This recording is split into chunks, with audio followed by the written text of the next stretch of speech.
To our other big story of the day, breaking news in the Middle East. Israeli President Shimon rejects all possibility of a ceasefire as ground forces move deeper inside Gaza.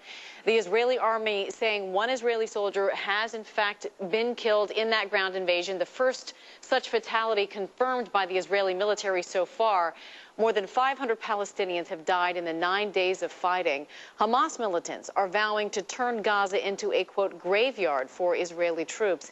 Here with us now is MSNBC analyst Raghida Dergham, senior diplomatic correspondent for the London-based Al Hayat newspaper. Thanks for being with us, Raghida. Thank you. Give us a sense of what's going on behind the scenes. We're obviously seeing a lot of the fighting, the ground war now, 24 hours in the making, 8 days of an air attack. But what's happening politically and diplomatically behind the scenes? You have the French President Nicolas Sarkozy going to the region. He will be stopping in Damascus. He will be speaking to Israeli officials and to go to Ramallah to speak to the Palestinian president. He will be trying to find a solution or the agreement between the parties concerned, and then he would like to come to the Security Council or send his foreign minister, Bernard Kouchner, and given that, of course, France is the president of the Security Council here in New York for this month.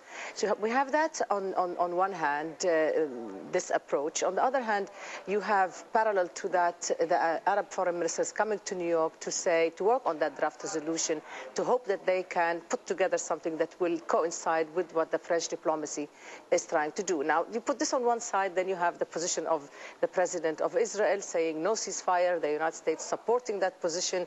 I expect that there will be a clash if such positions continue, because there are two different opposing views: ceasefire with conditions versus ceasefire unconditionally. We saw the U.S. today block any UN resolution calling for a ceasefire. We're seeing what's happening there on the ground. Any sense of what it's going to take to reach any type of agreement in language with some sort of resolution? There are two things here. One is to reach an immediate ceasefire, somehow to say to both parties, all parties, stop.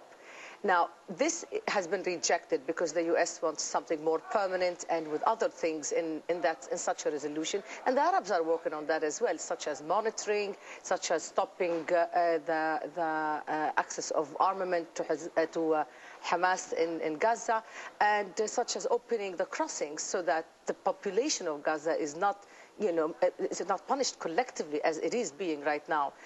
All of these things will be part of a package, if you will. This package is being negotiated, but if it fails, and if, for example, we go to the Security Council with a draft resolution that's vetoed by the United States, I fear that the reaction on the ground is really going to be quite anti-American, not only anti-Israeli, but it would really backlash for any effort to make a solution on a political level. Obviously, the Middle East has been a volatile region for decades, and we have the situation unfolding similar to something that we saw, not as large in scale, a few years back.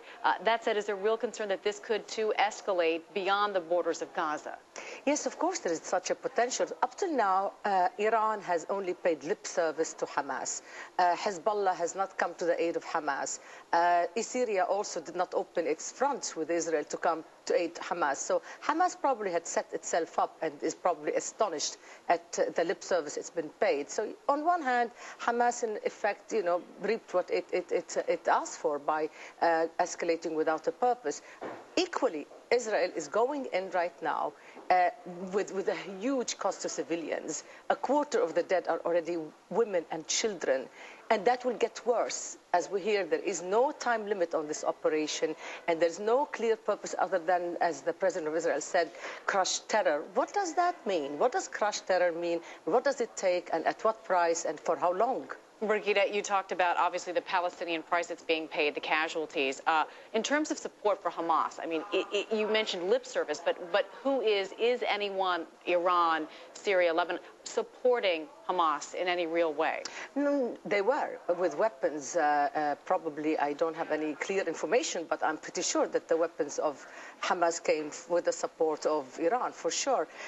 But the Palestinians are quite divided on the options before them. Some Palestinians believe that Hamas is right in wanting to resist by all means the Israeli occupation, and there are those who support the Palestinian Authority who say it is really the best option for the Palestinians to reach peace through negotiations with Israel.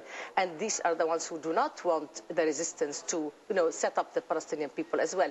The clash of the two logics is what we're seeing, and Israel has got to help itself and its future by really supporting the option of negotiations, and that would require negotiating with the Palestinian Authority seriously, delivering seriously on the option, which is what most moderates want, that is the two-state solution. Raghida Dergham, thanks so much for your insight. We certainly appreciate it. I appreciate it.